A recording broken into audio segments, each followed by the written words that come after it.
Hey, what's up, everyone? Welcome to Redskins Talk TV. This is your host, Andre. Just want to talk about the keys to beating the bitch-ass Dallas Cowboys. Now, we just want to jump into it. Special teams first. Last game, we already understood what happened. And with this game in particular, special teams is going to be crucial. Not allowing the Cowboys to have good field position to start, but at the same time, shutting down Dwayne Harris on the returns for kick and punt returns. He destroyed us on the last game.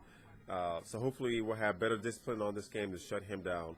Now, as far as with us, having our returners for kick returns, Niles Paul and Josh Morgan, hopefully they can give us good field position. And also for punt returns, Santana Moss, hopefully he can get up the field, give us good field positions. Having a turnover is always good, or at least an extra long return always helps out with the field position. That way it makes things easier for the offense. Speaking of the offense, we have Kirk Cousins. He's going to be the starter for the remainder of the season, as most people are aware. And he does take some chances going down the field, not bad chances, but he does more vertical attacking than Robert Griffin III does. So he does scan the field for his open receivers. He's a better pocket passer than Robert Griffin III. But a lot of his success is going to be based on the offensive line being able to pass block for him. From the center all the way to the right guard. They're pure garbage. We all know that, and I've been complaining about them pretty much on every video for the past couple of weeks. But I'm hoping that they'll be able to maintain. Now, the Dallas defensive the defensive linemen, they rush pretty well, so it's going to be a tall task for those three in particular, not so much Lichtensteiger and Williams on the left side, but from the center to the right, just protecting Kirk Cousins. That's going to be essential for the success and allowing Kirk Cousins to make his progressions. But at the same time, a sensible play calling game by Kyle Shanahan, because he's suspect. Sometimes when you think that he should pass, he runs. Sometimes when you think he runs, he should pass.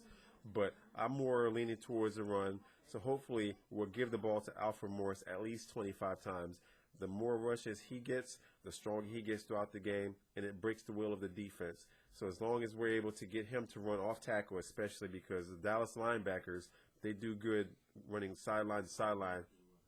So those pitch plays, the sweep plays, and those bubble screens that we tend to run on offense, the linebacker is going to be there. They're going to shed blocks because offensive linemen, they're not too athletic in terms of getting out into the open and establishing their blocks so that the ball carrier can receive the ball and then get up the field. But giving the ball to Alfred Morris. Now, as far as with our receivers, we're going to need for Josh Morgan, Pierre Garçon, Santana Moss, and Aldrick Robinson to get open at the same time. When they do get open and the ball is thrown to them, catch the ball. And, of course, accuracy from the quarterback always helps as long as he's getting time to make his reads and pass. But Aldrick Robinson in particular, I think he could be the game changer because of his speed. If he's in the corner, he gets a one-on-one matchup against slot corner, I think he can win out easily with that, especially if we send him up the field and the Cowboys are trying to stop the run and bring a few men up in the box. So, one, getting Alfred Morris the ball often. Hopefully he can break out chunks of yardage on the run game, force the eight men up in the box, and then go for some play action. At the same time, Kirk Cousins getting the ball down the field, getting it to the open receiver, our offensive lineman blocking for him. That's going to be the key to our success. On the defense, we're going to need for our defensive linemen to get that push up the middle in order to collapse the pocket, make things very uncomfortable for Tony Romo. He's been doing pretty good this season, and despite those interceptions that he threw last week, he's still a very elusive quarterback. And in order for him to become uncomfortable, that's when he's going to have those errant throws. At the same time, we're going to need for Ryan Kerrigan as well as Brian Arakpo to be able to get a good rush on him and hopefully get some sacks, at least get some hits on him. And, of course, a lot of that's going to be based on the ability of our corners, because I'm a firm believer that if our corners are able to jam the receivers at the line of scrimmage, Tony Romo is going to hold the ball longer. Now, with this, he always, or more than likely, he can go to his security blanket, which is Jason Witten, but they also have Cole Beasley, number 11, the slot receiver, and he's starting to get more play because a lot of corners are sleep on him. But primarily with Jason Witten, if you think that he's going to stay in for a block, I'm hoping that Jim has a game plan so that we have a linebacker or a safety.